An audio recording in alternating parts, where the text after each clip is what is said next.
Okay, so sorry, I'm trying to film this by myself. I don't do well when people are like helping me because I get nervous to speak in front of them. But anyway, so I'm gonna share my sort of, I guess you could call it a fairy tale, just unfold, how it unfolded. And a lot of my friends and family know that I have been on this lifelong search for my biological father. I was raised by an incredible man, and you know it's all so bittersweet. It really is. There's no other way to describe it. So I'm just gonna go from the beginning. Just kind of, I'm gonna try to condense it. Try to do it as short as possible. I know I might lose some of you guys halfway through. So, okay, so back in 1985, my mom had been dating a young man for a while, for some time, and he broke up with her for a little bit, and she was kind of heartbroken, and she was 17 years old, and a lot of us can relate to a story like this. So she met another young man at a pizza place close to her home, and his parents owned it, and they had a little fling, you could call it, very short period of time. And then she ended up getting back together with her other boyfriend and, went about life. Well, 3 months later or so, give or take, she finds out that she's pregnant. And she was open with the other gentleman and said, I don't know if it's yours. I really don't know. And it all happened in such a short span of time and so quickly. And he said, this is a really hard part for me to share. And I asked my mom permission, and she said, of course, because it's an amazing testimony on how God just works, right? So they decided, since they were unsure of who I belonged to, they were going to abort me, and they hadn't told their parents or anybody yet. So when they went to go do this, the lady did a sonogram and told her, ma'am, you are a lot farther along than you believe. And so my mom was like, no, then we'll keep her, or we'll keep it, the baby, because that would mean that it was her current boyfriend's, because they dated prior to meeting the gentleman at the pizza place. And so they decided to keep me. They got married, they had me, and then maybe when I was a year old or so, they decided, the guy she married decided that he wanted a paternity test because he just really wanted to know. And rightfully so. So they did one, and it turns out that I did not belong to him. And he was devastated, and they ended up getting a divorce. And, I carried his name all through high school. I really just longed to have a relationship with him because, he was there the day I was born. And I was sad, and it was really hard. So my mom met my father who raised me when I was about 2 or 3 years old. And, it takes a real man to accept somebody else's child and love them like their own.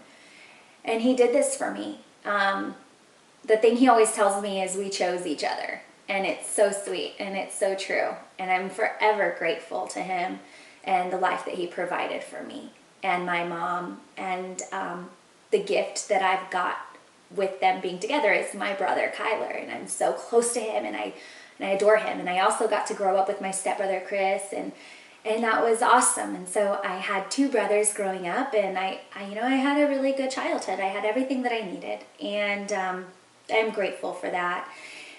And then years went on, and everybody who knows me, they know that I longed to find out who my biological father is. It was something that I was quite obsessed with. I really, really always wanted to know. And this past year, a lot of you know from watching my videos, I went through a terrible fight with depression and anxiety. And it was difficult. And I just thought, I can't let anything happen to me. I need to find my father. And I wanted to fight for my family and for that hope that I had, that God was going to lead me to him. I just felt it in the pit of my stomach. I just knew that the Lord was going to bring me to him. And I guess what really hurt me was that he had no idea. He didn't even have the choice to walk away or stay. And that was sad to me. And my mom as well. She felt terrible. And just to backtrack a little bit, after finding out that I didn't belong to her husband at the time, or longtime boyfriend, she tried to go find him again, but their pizza place had closed down. And as many people know, when you go through so many devastating moments, or you could say when you go through a trauma, God just created our brains so unique, so just incredible, that our brains actually forget some of those things that happened. Some things that I went through in childhood that were traumatic, like I can't tell you every detail because you block it out, even though you try to remember. And this happened to my mom. She couldn't remember his name, and she tried so hard, so hard to help me. And I don't want anybody to be ugly towards my mother, because she tried her best. She really did. And she sacrificed so much for me to have such a good life. And I'm so thankful for that. Fast forward to today, I was talking to a friend, and she said that she had done the Ancestry.com kit, and it linked her to a lot of her cousins. And she told me a story about her cousin connecting to them and finding her biological father. Unfortunately, it wasn't a fairy tale ending, and so I had kind of prepared myself, for what could happen. And then my cousin also told me a story of a friend who did the DNA kit and had a success story. And so I was very intrigued, and I had heard about it before, but it cost a penny, and I was like, I don't know if it is even real. Like, hadn't really heard much about it. I just, and I knew I kind of always wanted to do it, because I thought, well, maybe it will link me to him. Finally, my friend just talked me into it one day, and we were sitting in the car, and she was telling me her story, and I was telling her mine, and I just did it. And I was like, you know what? Sometimes I could be so impulsive. Why am I holding back? I'm just going to do it. So I did it. And I received the kit, and I sent it back immediately. And usually your results come back like 6 to 8 weeks. And mine came back so quickly. Everybody was shocked at how fast they came back. Like, it was incredible. Unfortunately, I didn't match up to him directly, or any sibling directly, or even a grandmother or grandfather or anything, or uncle or aunt. I matched up to a lot of distant cousins, and they all connected with me for the most part and tried to help me. And one of them even, so his side is from Puerto Rico, and they contacted or they connected me on Facebook to a genealogy Facebook page, where a lot of people are super interested in genealogy, know a lot, and here I am in the dark. I don't know anything about it. I don't even know where to begin. I got so overwhelmed. I had so many different last names on my match list. I didn't know where to start, because I didn't have a last name. I didn't have a name. It was really hard, and I was like holding on to the hope that God really was gonna do a miracle. And by the grace of God, I was told to upload all of my raw DNA to gedmatch.com and myheritage.com. And when I got the results back for MyHeritage, and what's so funny is, looking back, I knew that when I downloaded or uploaded them to MyHeritage, I just had this like peace and feeling come over me that I knew this was going to be my link. And I had to wait a whole week before I got my results back on my matches, and it was just like the most like intense week ever. And in the meantime, I was still doing like all this research on my DNA and my match list and contacting cousins, and they were being so helpful and so kind and calling me prima and cousin and telling me, you know, how much they're gonna try to help me, and how just, and they were being just so encouraging, and I'm so grateful. I'm so grateful. And I had so many people praying for this my whole life. Like, I just knew God's hand was on it, and I tried to just give it to him, and you know, I prayed about it, and sure enough, I got a cousin match that was a really close match. And I told him the story about the pizza place and where it was and the year, and he was very weary on giving me the information. As you could imagine, I would be like, ooh, I don't know, what should I do?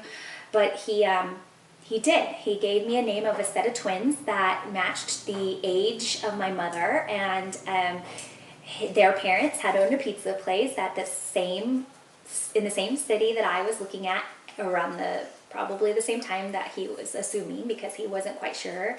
And he gave me the names and then said, God bless you, be on your way, basically. I don't say anything. And I was like, oh my gosh, I wouldn't. I was so grateful. But then I didn't really know what to do with that information. I didn't get the parents' names. I didn't get the name of the restaurant. I didn't get, you know, so I didn't know. And so I was looking up all of these names, or these two names that he gave me, and I just couldn't find anything. And finally, somebody on the genealogy site that was my distant cousin contacted me and said that they would love to help me. And then I got so excited, and so I had two people contact me that wanted to help me. And so I told them I've been given these names. They wish to remain anonymous, and I'm not sure they really want to give me much more information, just, you know, not knowing what could come of it. And I totally understand. And so they researched, and within like 5 minutes, the guy was like, I found your guy. And he sent me a picture from a Facebook page that he found. And he's like, I can see the resemblance. This has to be him. And I was like, oh my gosh. So then I told my mom the name, and she said, that's him. And it just all came back to her. And she was like, that is him. I know that's him. And so then we Facebook stalked this poor family for a whole day and all night.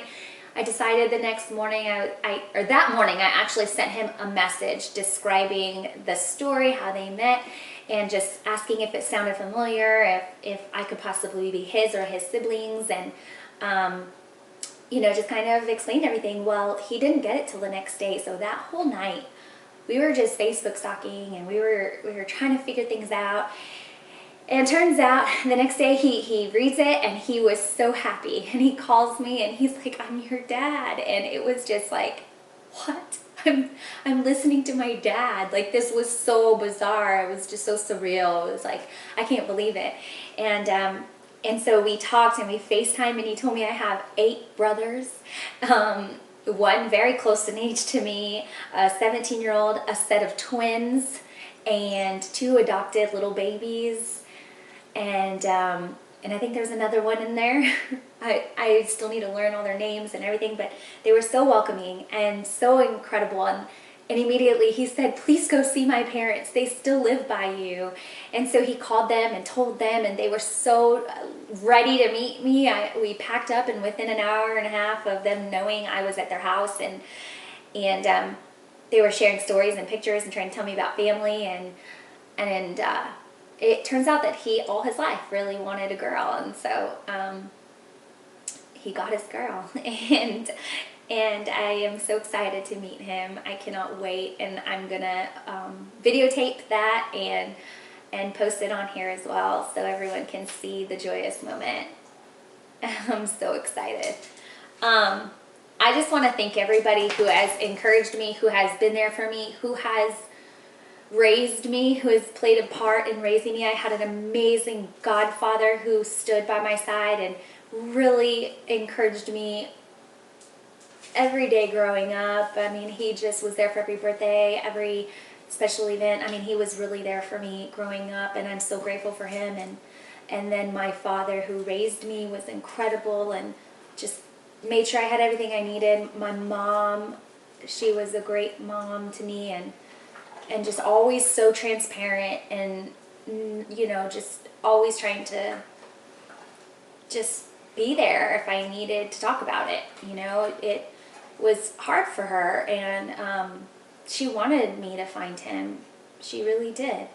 And I had my grandparents from her side, my great-grandparents from her side. I have an incredible family, cousins, aunts on my mom's side, and so I was really well loved. And I was fortunate to meet an amazing husband who takes care of me and my kids, and I've been so blessed. I've got amazing friends and church family, and the Lord has just blessed me and had his hand on my life. And so if I forgot anybody, I'm sorry. I am grateful for everyone who knows me, honestly. So yeah, that's my story, and I just want to encourage anyone who is going through this, just go in with hope. Just search. Just don't give up. Don't give up. And no matter what the outcome is, just know that ultimately our Father is in heaven, our Lord and Savior, and hold on to that. Rest in that. He adores you and will be there for you when no one else will. And just keep your eye on that, and everything will fall into place for you. God bless you all, and thank you so much for listening to my story.